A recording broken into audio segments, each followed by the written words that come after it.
Hey everybody, Ernie is hungry. Ernie is my sourdough starter, and plus it's the weekend. This is my usual time for feeding and then making bread. So yes, I'm craving some bread too, but I want to show you a very simple sourdough feeding recipe that I have been using for the past year, a little bit more than a year, that has kept Ernie alive week after week. He's very strong and stretchy.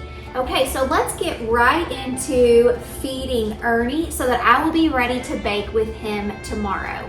I'm Anna. I am so glad that you are here. Keep It Simple Anna Sue is where you can find a lot of my recipes, daily life ideas, and things like that. And if you find any value in what you're hearing today, make sure you hit subscribe or that thumbs up for me. All right, let's get to feeding Ernie because, like I said, he is hungry. Okay, I have been a beginner myself. It was very mind-blowing to me because I had only baked with measuring cups. So when I was learning sourdough, the fact that I had to use a scale to weigh things out was very overwhelming. And I mean overwhelming. I know that's ridiculous when you compare it with things, but when you're trying to learn something new, you've never heard of it or anything, it can be overwhelming to weigh things on a scale. So today what we're gonna break down is what I feed Ernie and how I measure that out, because I do measure it using the scale. I'll also tell you what it kind of equals out to be in tablespoons and measuring cups, but to get exact measures, then you would want to use your scale. Now, I've seen at this point lots of different ways that people do this. Some people just keep scooping it in, they eyeball it. They've been doing this for 11 years, for a very long time, 12, 15, 50 years, but I haven't. I've just been doing this for a year. This is the way that I was taught, and this is the way that I'm going to show you. So I will show you how to measure it, how to feed Ernie, what I feed him, how often I feed him, and all of that. But then I'll also try to break it down for you as far as measurements that maybe you're more comfortable with, so you can start getting a visual for what it would look like. Okay, if you're being very specific with your measuring, you need to know that every jar, even though they look exactly the same, they actually may have a different weight. So what I do is, now I haven't done this for a very long time because this is the jar that I've been using. So I know I have to get this at 421 grams. I know that's gonna be confusing for you, so don't worry about that. But I'm gonna show you how to weigh your jar so you know how much your jar weighs, and then you know how much of your starter will go into here, okay? Okay, first of all, this is the scale that we're going to be using. And here in a minute, I'll also show you or tell you how you can kind of do the measurements without this, but again, this is the way I was taught, and it has kept Ernie very healthy and strong. So this scale I just got on Amazon. You hit the power button, just here. We'll turn your scale on. And once your scale is on, you want to make sure that you are in grams, okay? This is the jar that Ernie is in, that I've been feeding him in for a year. And I'll show you. It's pretty crusty and all of that, but that's okay because they like that bacteria. But I'm actually gonna feed Ernie in a different jar today so I can show you how to weigh it, because like I said, many jars might look the same, but they actually weigh a little bit different. So for example, this weighs 259 grams. This one, 243 grams. Which basically, think of it like this. They look the same, but they're gonna weigh a little bit different. And the reason that that matters is because it will affect the amount of starter that you put in your jar. Okay, here's the jar we're gonna use. It's a larger jar. It weighs 432 grams. So using a Sharpie, I'm gonna write 432 grams. Now, why is that important?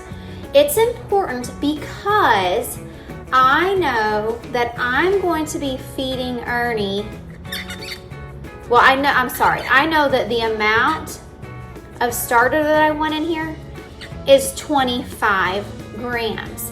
So if I take 432 plus the 25, I know that this jar, when I have the right amount of sourdough starter in it, will weigh 457 grams. Okay, so I took the amount of the jar and I added that to the amount of starter that I want for this simple recipe. I know the total of the jar will weigh 457 grams. Now, I know that's kind of confusing. So if you're thinking, I'm giving up on this, don't give up yet. There's so many ways to make it very simple. This works for me. I do this weekly, but if you don't want to weigh and measure and all of that, what you need to realize is that the amount of starter, which is what's in here, it's going to be right about 1.5 tablespoons, approximately 1.5 tablespoons. It's actually a little bit underneath that.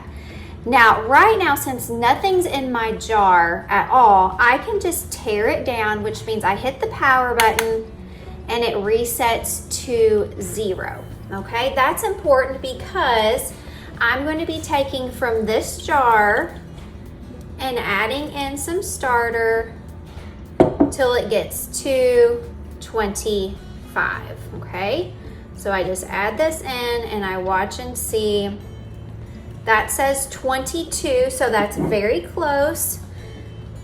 I'm just gonna add in just a smidge more, and you can see how stretchy and strong this starter is. I didn't know that was a thing, but it is.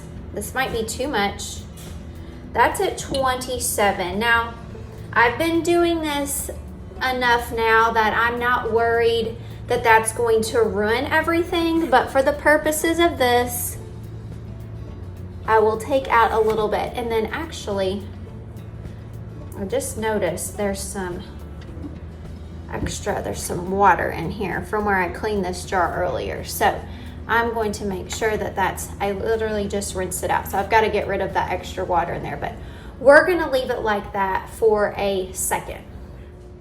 Okay, back with me. I don't want you to feel overwhelmed because of the math. I'm not a great math person, and I realize that can feel overwhelming, especially when you're used to it saying just measure out a teaspoon or measure out a cup.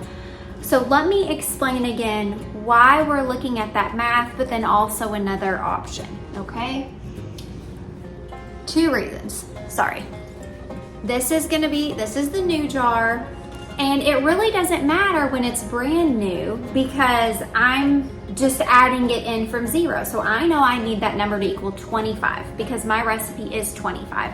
But if you want to think about it not in grams or scales or anything, you're going to think about it as in tablespoons. And it's kind of like 1 heaping tablespoon or 1 and a little bit less than 1/2 of a tablespoon. Now, the reason we measure that jar is because, like I said, most of the time I am feeding from this jar. And there's more than I need in here for when I go to feed it. So I take out what I don't need and I put it in a separate jar to make lots of other yummy, delicious recipes. Sourdough discard crackers, waffles, pancakes, other types of breads, bagels, anything like that. You can make with discard. Lots of recipes, okay?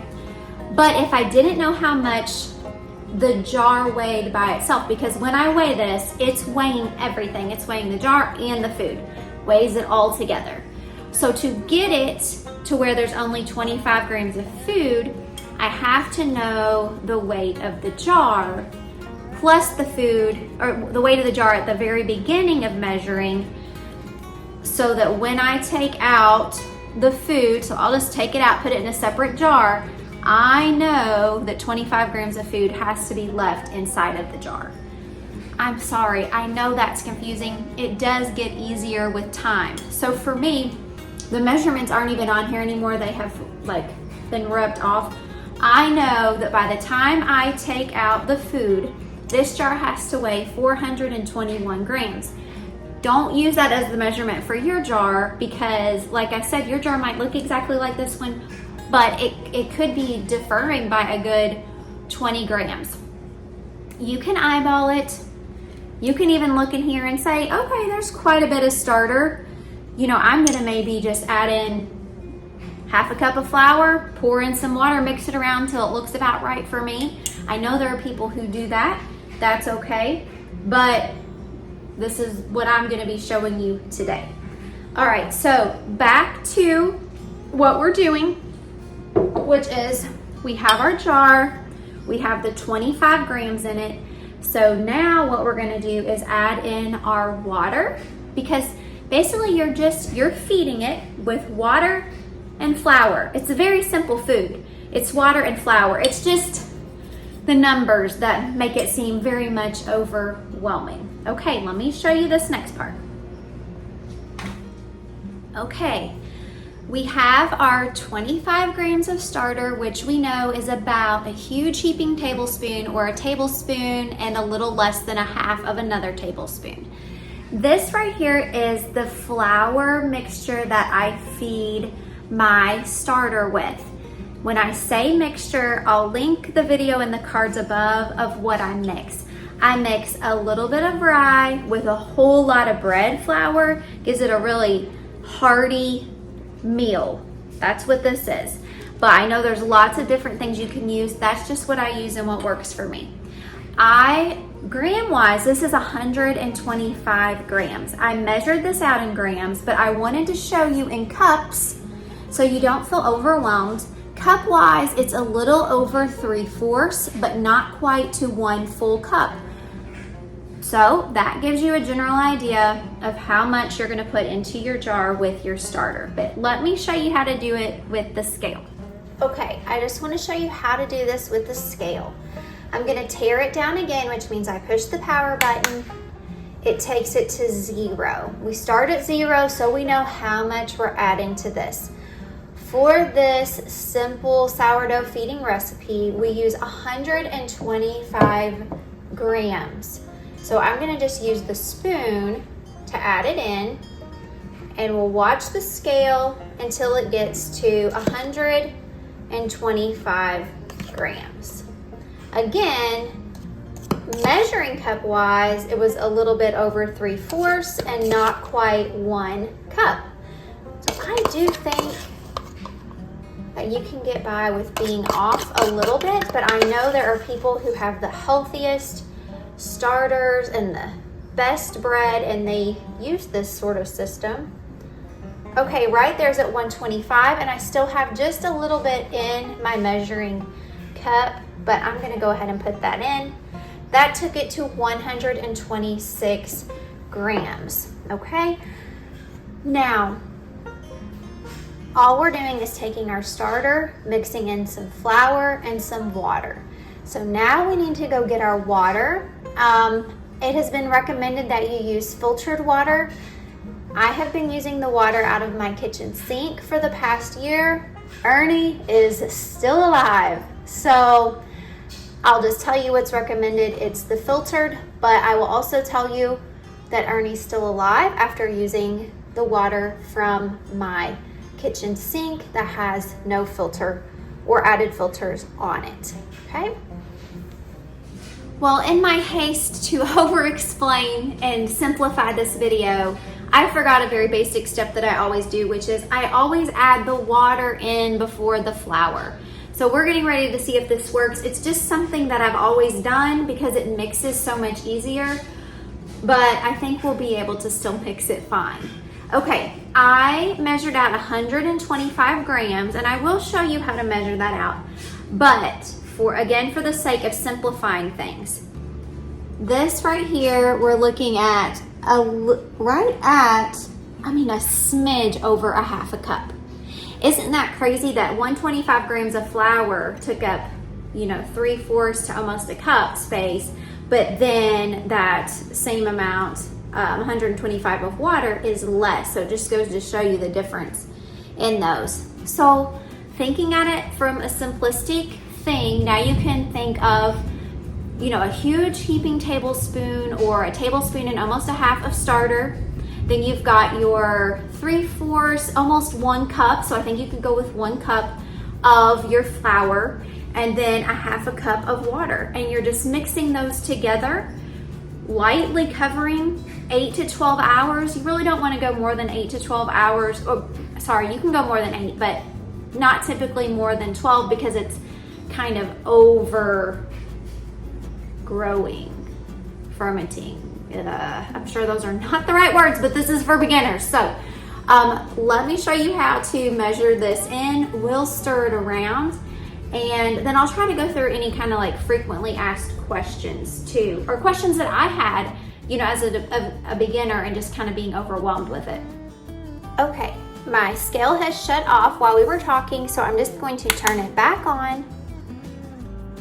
I'm gonna put this on here, which now it's weighing up in the almost 600 grams, but I'm gonna tear it down. So I hit that power button, it goes all the way down to 0. I know we're gonna be adding in 125 grams of water. So it's easy to remember because we're in the 25s for each thing. We're 25 of starter, 25 of flour mixture, 125 of flour mixture, good grief, hope I don't confuse you, and 125 of water. So this measured was about a half a cup, and we're gonna pour this in now till we get to 125.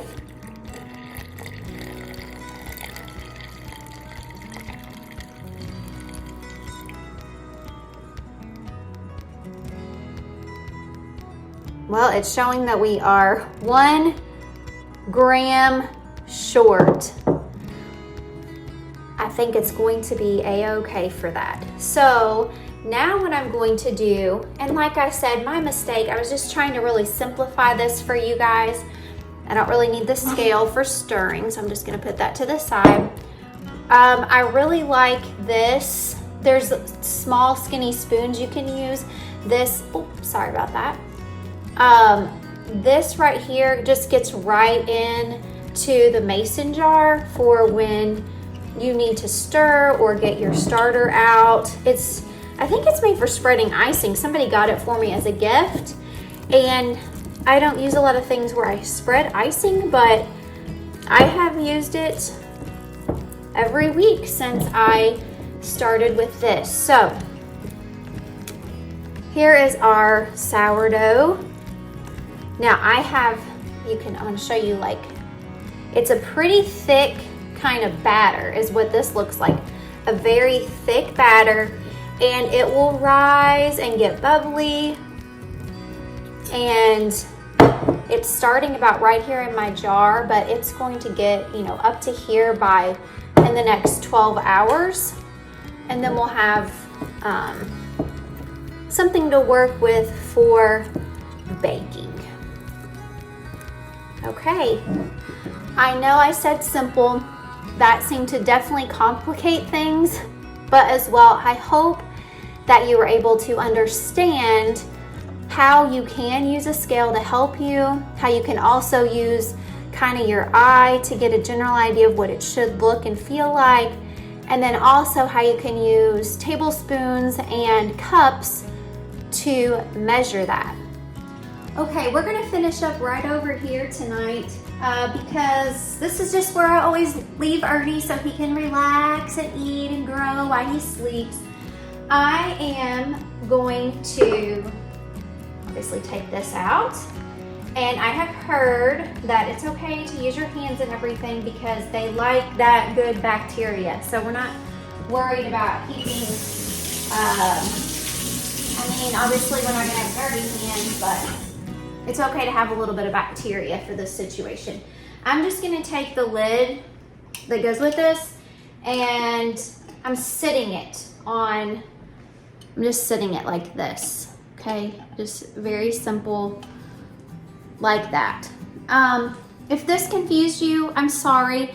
It's really not if you're starting with a fresh jar. It's actually if you're starting with a jar that already has the starter in it and you need to remove starter from it. But once you get an idea of what it, like how much it looks like, then it won't feel as intimidating later on.